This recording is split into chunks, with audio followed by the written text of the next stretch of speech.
Sahabat Nadi yang terkasih, jumpa lagi dalam edukasi rohani dalam minggu ini. Kita sering mendoakan doa aku percaya atau syahadat para rasul, baik itu dalam perayaan Ekaristi, pada hari Minggu atau hari raya, maupun pada saat berdoa rosario atau koronga kerahiman ilahi. Credo atau aku percaya memuat pokok-pokok iman kepercayaan orang Kristiani. Tetapi, tahukah kita bahwa dalam syahadat singkat itu ada 12 pasal pengakuan iman? Salah satu bagian dari credo adalah kepercayaan pada gereja yang satu, kudus, katolik, dan apostolik. Dalam edukasi rohani pada minggu ini, kita akan membahas pasal ke-9 dari syahadat para rasul ini, yakni 4 sifat gereja yang satu, kudus, katolik, dan apostolik. Sifat gereja yang pertama adalah gereja yang satu. Katekismus Gereja Katolik menjelaskan bahwa gereja itu satu karena 3 alasan. Pertama, gereja itu satu menurut asalnya, yang adalah Tritunggal Maha Kudus. Kesatuan Allah Tunggal dalam 3 pribadi, Bapa, Putra, dan Roh Kudus. Kedua, gereja itu satu menurut pendirinya, Yesus Kristus yang telah mendamaikan semua orang dengan Allah melalui darahnya di salib.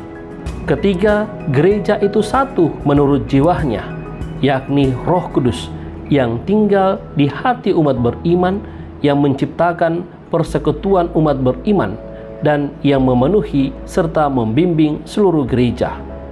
KGK artikel 813.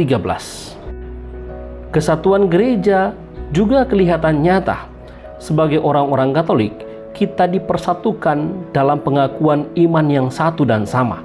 Dalam perayaan ibadat bersama, terutama sakramen-sakramen dan struktur hierarkis berdasarkan suksesi apostolik yang dilestarikan dan diwariskan melalui sakramen tabisan suci. Gereja yang satu memiliki kemajemukan yang luar biasa. Umat beriman menjadi saksi iman dalam panggilan hidup yang berbeda-beda dan beraneka berkat serta talenta, tetapi saling bekerja sama untuk meneruskan misi Tuhan kita. Keanekaragaman budaya dan tradisi memperkaya gereja kita dalam ungkapan iman yang satu. Sifat gereja yang kedua adalah gereja yang kudus. Gereja Katolik meyakini diri kudus bukan karena tiap anggotanya sudah kudus, tetapi lebih-lebih karena dipanggil kepada kekudusan oleh Tuhan. Hendaklah kamu sempurna sebagaimana Bapamu di surga sempurna adanya.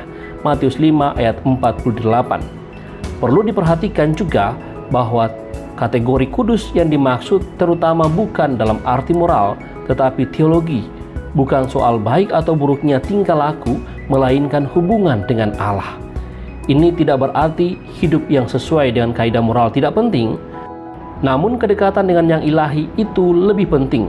Sebagaimana dinyatakan, kamu telah memperoleh urapan dari yang kudus. 1 Yohanes bab 2 ayat 20, yakni dari Roh Allah sendiri.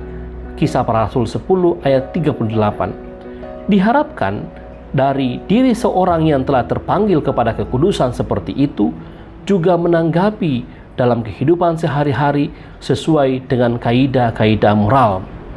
Gereja kita telah ditandai dengan teladan-teladan kekudusan yang luar biasa dalam hidup para kudus sepanjang masa. Tak peduli betapa gelapnya masa bagi gereja kita, selalu ada para kudus besar melalui siapa terang Kristus dipancarkan.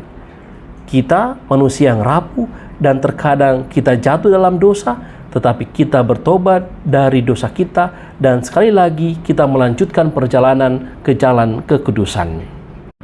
Sifat gereja yang ketiga, gereja yang Katolik. Katolik makna aslinya bersifat universal atau umum. Gereja itu Katolik karena gereja dapat hidup di tengah segala bangsa dan memperoleh warganya dari semua bangsa. Gereja sebagai sakramen Roh Kudus mempunyai pengaruh dan daya pengudusan yang tidak terbatas pada anggota gereja saja, melainkan juga terarah pada seluruh dunia. Dengan sifat Katolik ini dimaksudkan bahwa gereja mampu mengatasi keterbatasannya sendiri untuk berkiprah di seluruh penjuru dunia. Gereja itu Katolik karena ajarannya dapat diwartakan kepada segala bangsa. dan segala harta kekayaan bangsa-bangsa dapat ditampungnya sejauh itu baik dan luhur. Gereja terbuka terhadap semua kemampuan, kekayaan, dan adat istiadat yang luhur tanpa kehilangan jati dirinya. Sebenarnya, gereja bukan saja dapat menerima dan merangkum segala sesuatu, tetapi gereja juga menjiwai seluruh dunia dengan semangatnya. Oleh sebab itu, yang Katolik bukan saja gereja universal, melainkan juga setiap anggotanya. Sebab dalam setiap jemaat hadirlah seluruh gereja. Setiap jemaat adalah gereja yang lengkap, bukan sekedar cabang gereja universal. Gereja setempat merupakan seluruh gereja yang bersifat Katolik. Sifat gereja yang keempat adalah gereja yang apostolik. Gereja yang apostolik berarti gereja yang berasal dari para rasul dan tetap berpegang teguh pada kesaksian iman mereka yang mengalami secara dekat peristiwa Yesus. Kesadaran bahwa gereja dibangun atas dasar para rasul dengan Yesus Kristus sebagai batu penjuru sudah ada sejak zaman gereja perdana.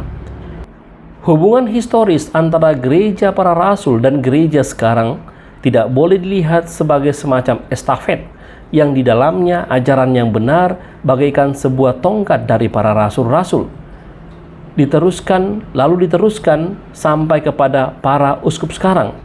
Yang disebut apostolik bukanlah para uskup, melainkan gereja. Hubungan historis itu pertama-tama menyangkut seluruh gereja dalam segala bidang dan pelayanannya. Gereja bersifat apostolik berarti gereja sekarang mengaku diri sama dengan gereja perdana, yakni gereja para rasul. Hubungan historis ini jangan dilihat sebagai pergantian orang, melainkan sebagai kelangsungan iman dalam pengakuan. Gereja itu apostolik karena warganya dikatakan anggota umat Allah jika bersatu dengan pusat-pusat gereja yang mengakui diri sebagai tahta para rasul. Demikianlah edukasi rohani kita dalam minggu ini. Semoga bermanfaat untuk sahabat Nadi semua. Tuhan Yesus memberkati kita. Amin.